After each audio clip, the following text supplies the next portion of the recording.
आपके अपने YouTube channel GK Chopra ji में आपका स्वागत है। आज का जो हमारा टॉपिक चल रहा था वो था अर्थ के आधार पर वाक्य के भेद। आज का जो हमारा टॉपिक है वो है अर्थ के आधार पर वाक्य के भेद। तो देखो, अर्थ के आधार पर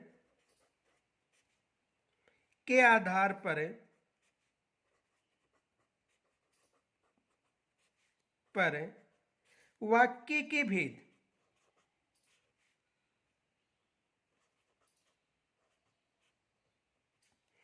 और अर्थ के आधार पर जो वाक्य के भेद हो कितने प्रकार का होता है? 8 प्रकार। ये विशेष याद रखना, कितने प्रकार हैं? 8 प्रकार। तो आज का जो हमारा टॉपिक है वो वाक्य में जो अर्थ के आधार पर जो वाक्य के भेद हैं वो। तो देखो, 8 प्रकार कौन कौन से हैं? विधानार्थक वाक्य,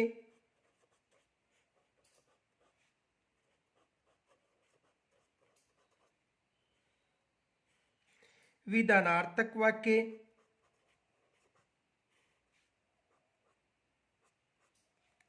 संदेहार्थक वाक्य,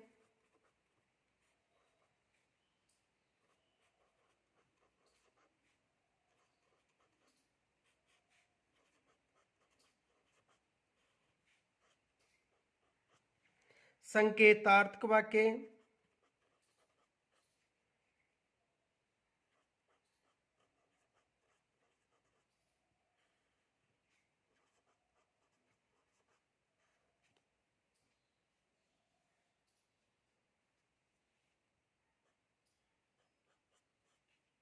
इच्छार्थक वाक्य,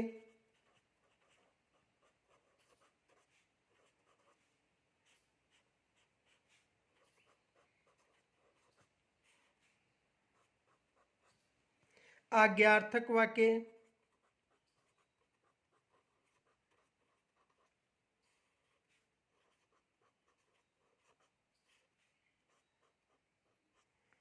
निषेधार्थक वाक्य,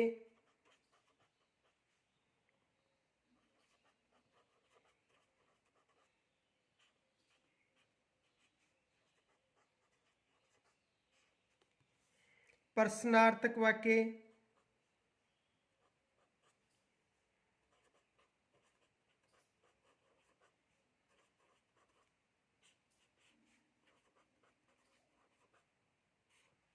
तथा विस्मय बोधक वाक्य।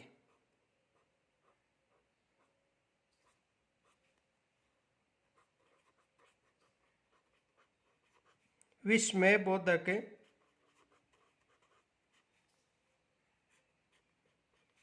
वाक्य। तो अर्थ के आधार पर जो वाक्य है वो 8 प्रकार होते हैं। एक विधानार्थ वाक्य, संदेहार्थक वाक्य, संकेतार्थक वाक्य, इच्छार्थक वाक्य, आज्ञार्थक वाक्य, निषेधार्थक वाक्य, प्रश्नार्थक वाक्य और विस्मय बोधक वाक्य। एग्जाम में साधारण प्रश्न आ सकता है कि अर्थ के आधार पर वाक्य के कितने भेद हैं? तो अर्थ के आधार पर कितने प्रकार हो गए? 8 प्रकार। और यदि संरचना के आधार पर पूछे तो 3 प्रकार बताने। अब देखो कौन कौन से हैं इनमें। सबसे पहले हम जो अध्ययन करेंगे वो है विधानार्थक वाक्य।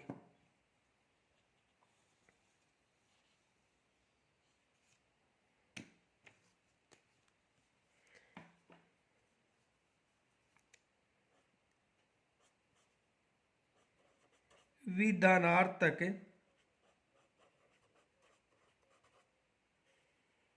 वाक्य।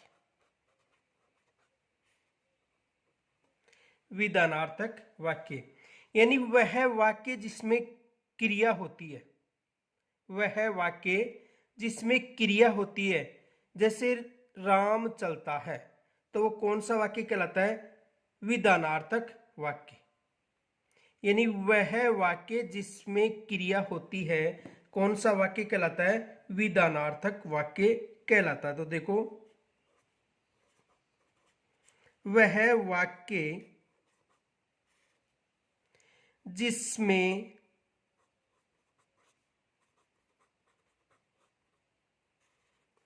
क्रिया होती है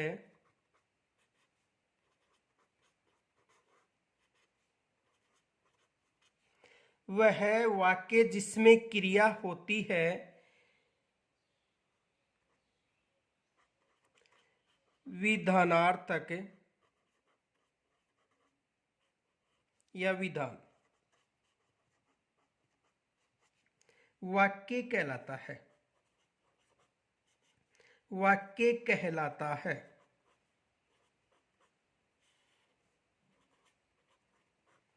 जैसे देखो, जैसे राम चलता है, जैसे राम चलता है, यानी विधानार्थक वाक्य वह वाक्य जिसमें क्रिया होती है। कौन सा वाक्य कहलाता है? विधानार्थक वाक्य कहलाता है। ये विशेष याद रखना। दूसरा प्रकार है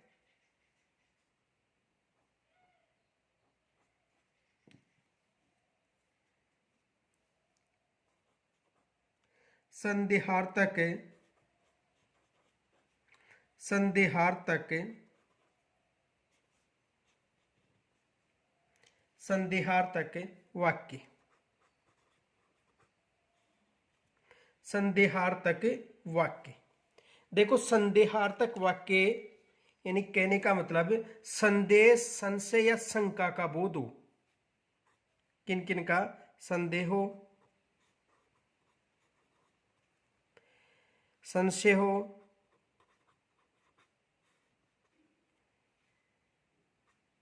संशय हो या शंका। कौन सा वाक्य कहलाता है? संदेहार्थक वाक्य, यानी संदेह का भाव का बोध कराने वाला वाक्य। संदेह के भाव का बोध कराने वाला वाक्य संदेहार्थक वाक्य कहलाता है। तो देखो, संदेह के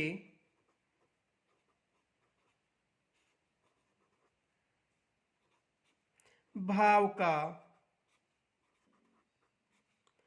बोध कराने वाला, बोध कराने वाले, बोध कराने वाले वाक्य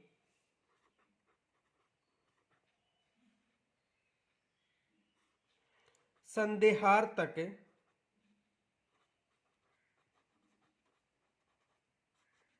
वाक्य कहलाते हैं। वाक्य कहलाते हैं, यानी ऐसा वाक्य जिसमें संदेह का बोध हो। कौन सा वाक्य कहलाएंगे? संदेहार्थक वाक्य कहलाएंगे। जैसे देखो उदाहरण, जैसे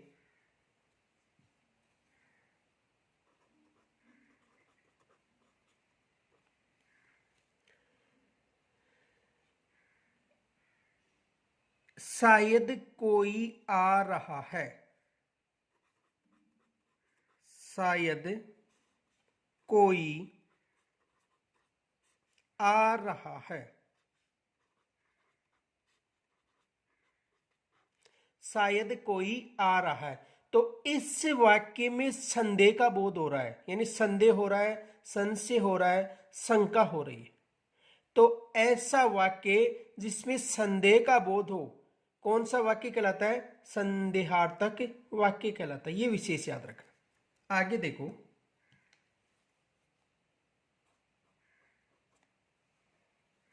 संकेतार्थक वाक्य। संकेतार्थक वाक्य यानी जिसमें शर्त का बोध हो। किसका बोध हो? शर्त का बोध हो। तो वो कौन सा वाक्य कहलाता है? संकेतार्थक वाक्य, यानी शर्त के भाव का बोध कराने वाले, शर्त के भाव का बोध कराने वाले वाक्य संकेतार्थक वाक्य होते हैं। शर्त के भाव का बोध कराने वाले वाक्य संकेतार्थक वाक्य होते हैं। तो देखो,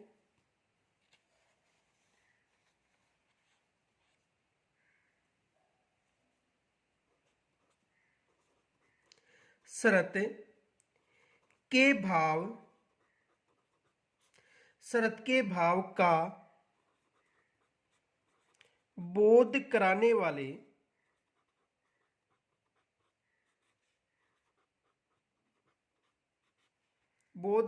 वाले वाक्य संकेतार्थक वाक्य कहलाते हैं।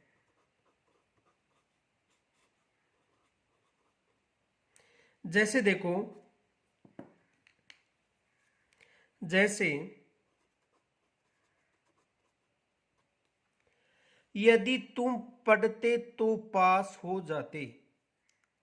यदि तुम पढ़ते तो पास हो जाते।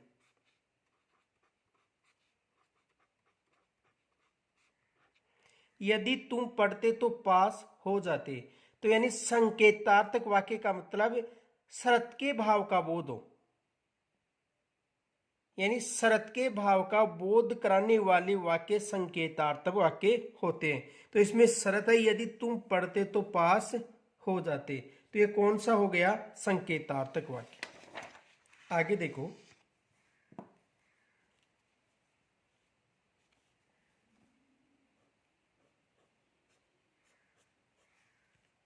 आज्ञार्थक वाक्य।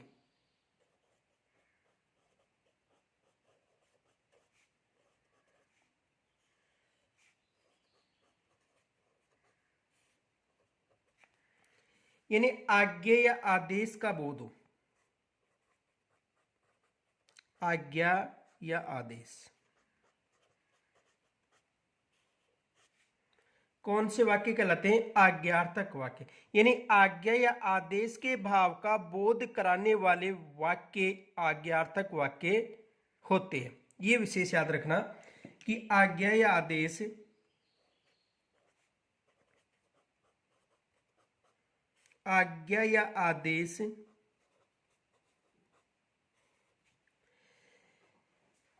के भाव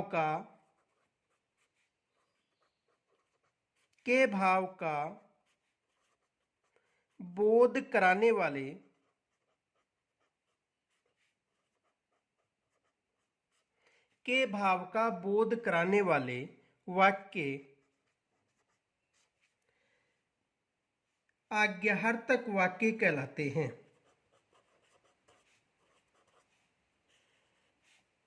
आज्ञार्थक वाक्य कहलाते हैं।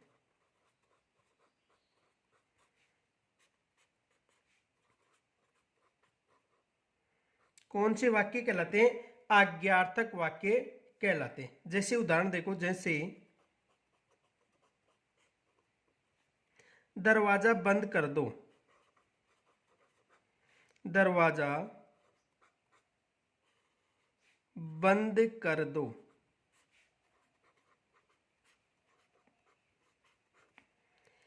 या एक गिलास पानी पिलाओ। एक गिलास पानी पिलाओ।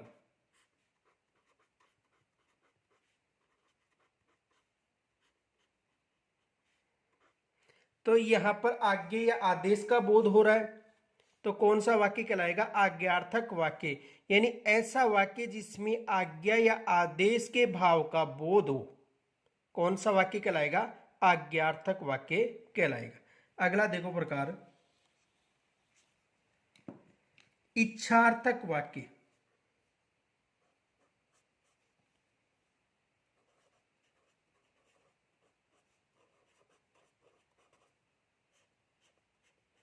इच्छार्थक वाक्य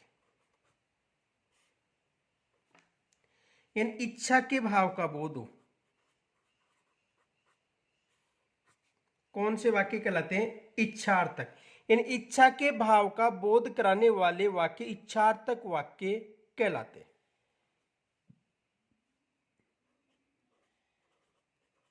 इच्छा के भाव का बोध कराने वाले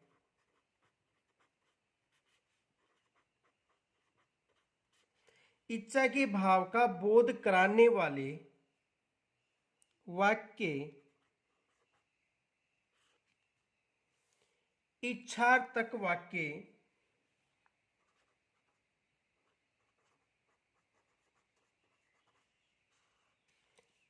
इच्छार्थक वाक्य कहलाते हैं।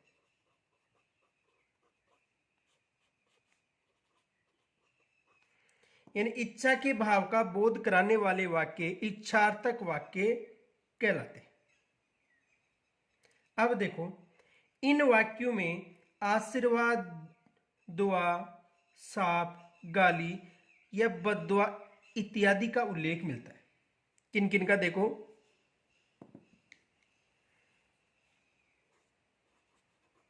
आशीर्वाद,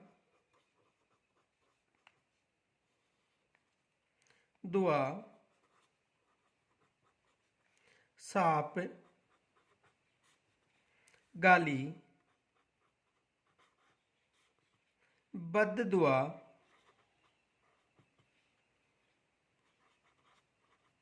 इत्यादि।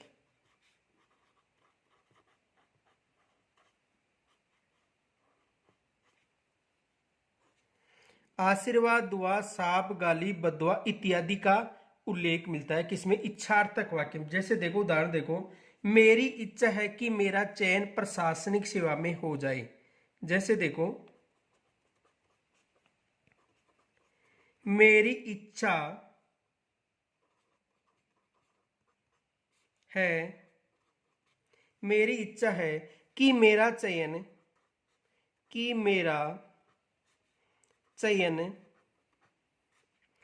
प्रशासनिक सेवा में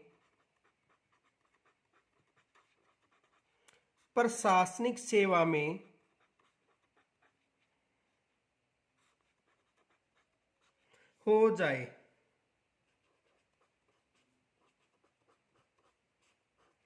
मेरी इच्छा है कि मेरा जो चयन है वो प्रशासनिक सेवा में हो जाए। तो ये कौन सा हो गया? इच्छार्थक वाक्य हो गया। और ये विशेष याद रखना, यहां पर एग्जाम में प्रश्न भी बनता है। ये विशेष याद रखना, एग्जाम में यहां से प्रश्न बन सकता है। आगे देखो अगला,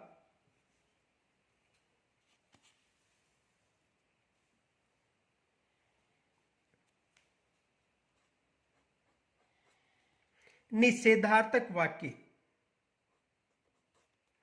निषेधार्थक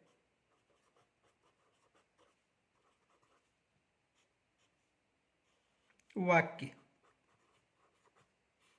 निषेधार्थक वाक्य यानी निषेध या मना करने का बोध हो।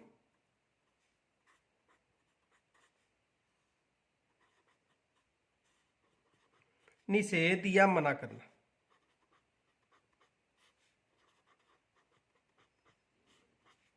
कौन सा वाक्य कहलाता है? यानी निषेध या मना करने के भाव का बोध कराने वाले वाक्य। निषेध या मना करने वाले भाव का बोध कराने वाले वाक्य कौन से कहलाते हैं? निषेधार्थक वाक्य कहलाते हैं। तो देखो,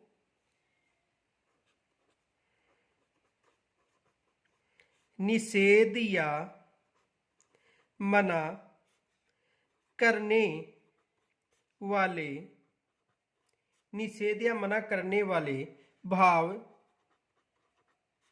का बोध कराने वाले वाक्य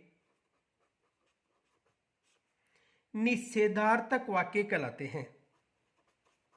निषेधार्थक वाक्य कहलाते हैं।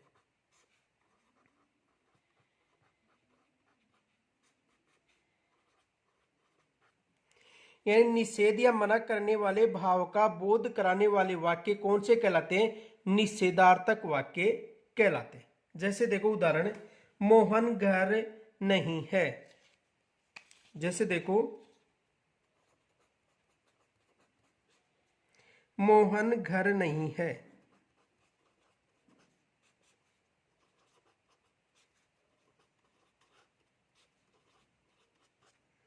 या सड़क पर मत खेलो।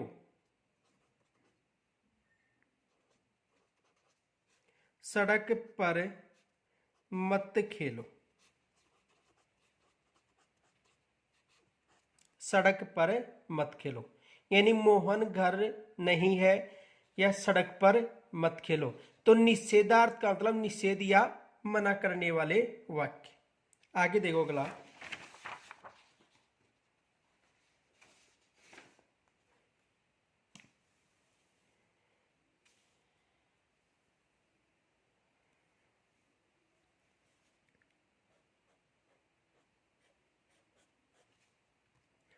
प्रश्नार्थक वाक्य।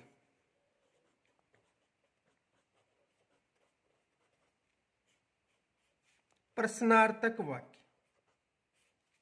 यानी जिसमें प्रश्न का भाव का बोध हो, प्रश्न करने के भाव का बोध हो, यानी प्रश्न पूछे जाने के भाव का बोध कराने वाले वाक्य प्रश्नार्थक वाक्य कहलाते। यानी प्रश्न के भाव का बोध कराने वाले जो वाक्य हैं प्रश्नार्थक वाक्य कहलाते। देखो,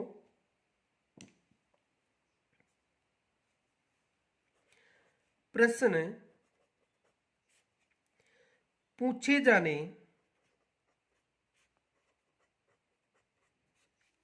के भाव का बोध कराने वाले के भाव का बोध कराने वाले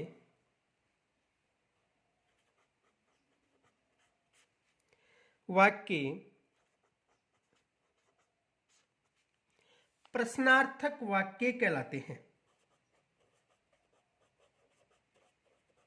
प्रश्नार्थक वाक्य कहलाते हैं।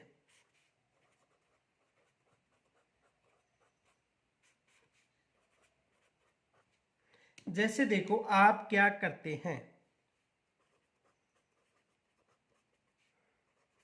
आप क्या करते हैं। आप क्या करते हैं, यानी प्रश्न के भाव का जो बोध कराने वाले वाक्य होते हैं वो कौन से वाक्य कहलाते हैं? प्रश्नार्थक वाक्य कहलाते हैं। आगे देखो अगला, विस्मय बोधक वाक्य।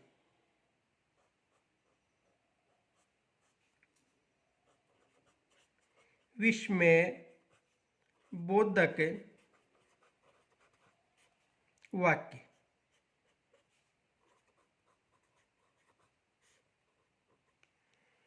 यानी आश्चर्य या आश्चर्य के भाव का बोध कराने वाले जो वाक्य होते हैं वो कौन से कहलाते हैं?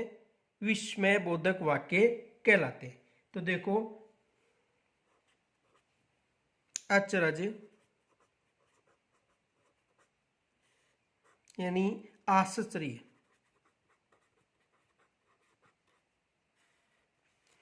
के भाव का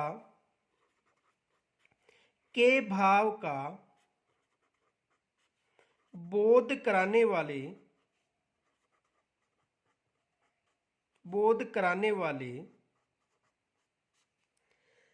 वाक्य विस्मय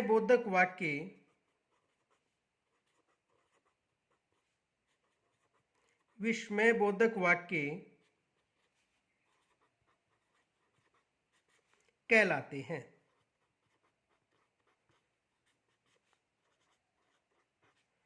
जैसे देखो,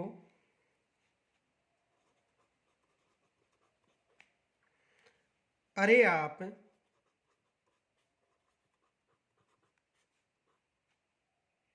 कब आए।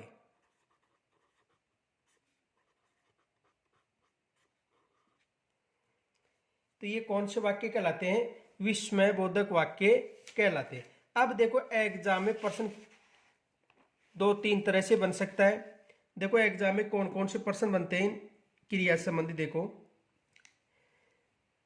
देखो वाक्य से संबंधित जो प्रश्न है उनमें देखो,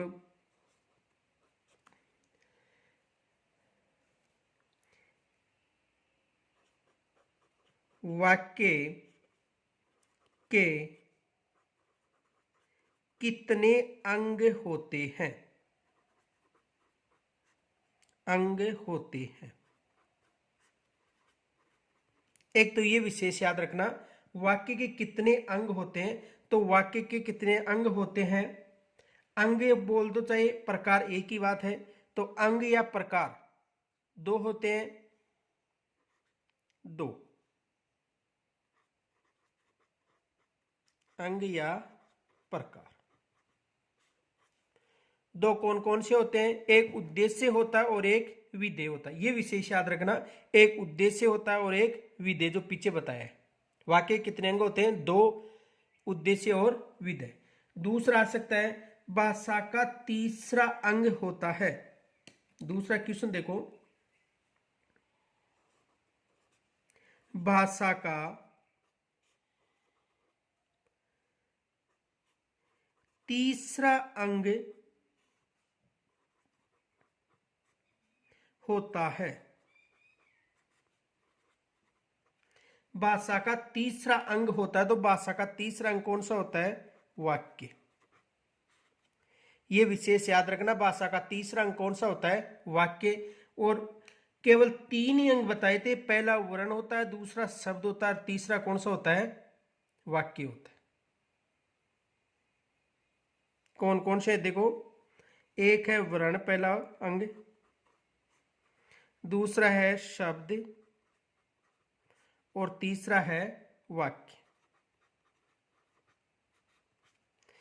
तो भाषा का तीसरा अंग क्या है, वाक्य, वर्ण, शब्द और वाक्य। अब देखो, प्रश्न ये भी पूछा जा सकता है कि वाक्य किसे कहते हैं। तो वाक्य किसे कहते हैं, शब्दों का सार्थक योग क्या कहलाता है, वाक्य कहलाता है।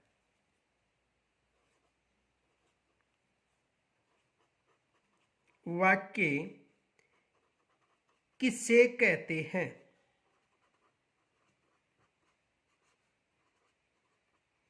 वाक्य किसे कहते हैं। तो देखो, शब्दों का सार्थक योग क्या कहलाता है, वाक्य कहलाता है।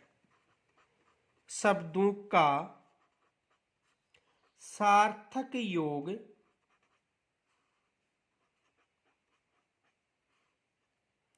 क्या कहलाता है, वाक्य कहलाता है। और ये भी एग्जाम में प्रश्न आ सकता है कि अर्थ के आधार पर भाषा का सबसे छोटा अंग है। अगला प्रश्न देखो, अर्थ के आधार पर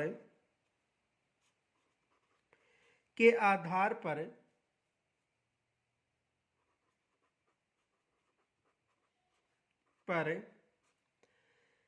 भाषा का सबसे छोटा अंग, भाषा का सबसे छोटा अंग और कौन सा है, शब्द है।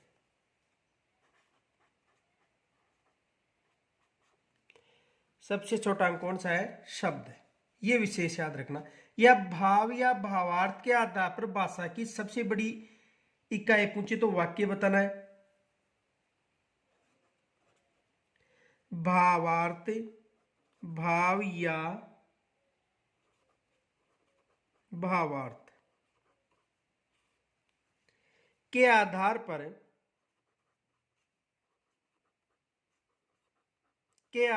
पर भाषा की सबसे बड़ी इकाई है, भाषा की सबसे बड़ी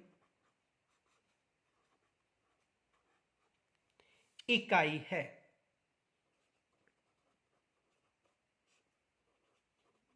तो सबसे बड़ी इकाई कौन सी है, वाक्य। ये भी याद रखना, सबसे बड़ी इकाई कौन सी है, वाक्य। अगला प्रश्न देखो,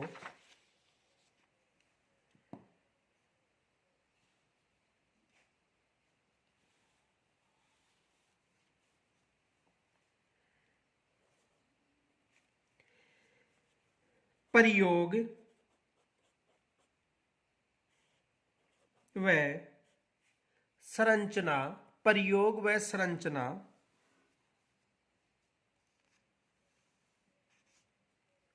प्रयोग व संरचना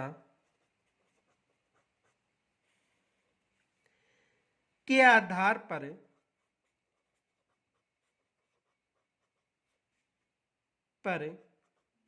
वाक्य के भेद है।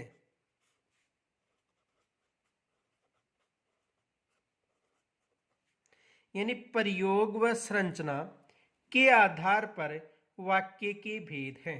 तो प्रयोग व संरचना के आधार पर वाक्य के कितने भेद होते हैं? 3 भेद होते हैं। ये विशेष याद रखना। कितने भेद होते हैं? 3। कितने भेद होते हैं? 3। कौन कौन से होते हैं? देखो, एक साधारण वाक्य होता है, साधारण वाक्य। दूसरा होता है संयुक्त वाक्य,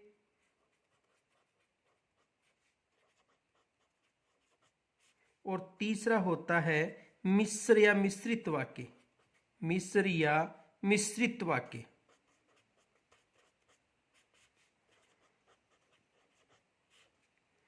और एग्जाम में एक प्रश्न और भी पूछा जा सकता है कि अर्थ के आधार पर वाक्य के भेद हैं।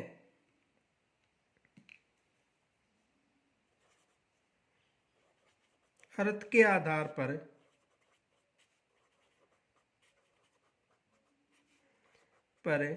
वाक्य के भेद हैं।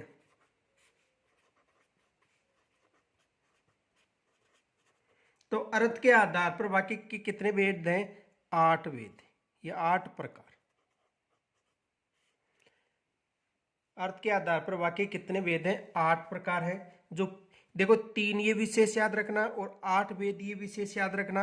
पीछे बताए थे 8 कौन कौन से। देखो, पहला है विधानार्थक वाक्य, विधानार्थक वाक्य।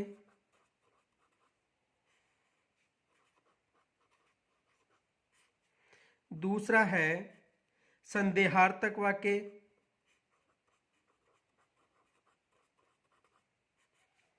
संदेहार्थक वाक्य। तीसरा है संकेतार्थक वाक्य।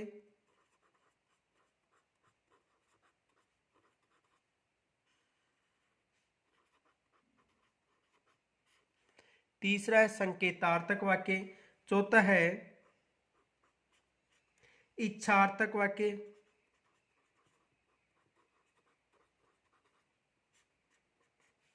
इच्छार्थक वाक्य। पांचवा है आज्ञार्थक वाक्य।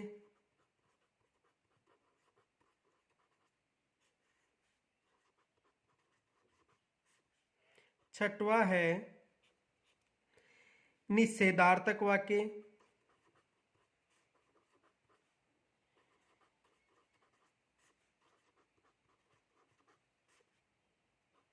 सातवां है प्रश्नार्थक वाक्य।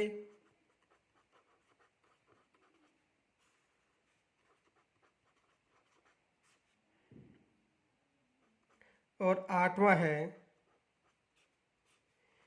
विस्मय बोधक वाक्य।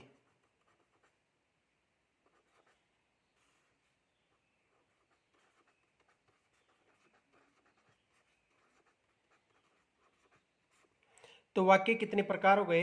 सॉरी, अर्थ के आधार पर वाक्य कितने भेद हो गए? 8। ये विशेष याद रखना।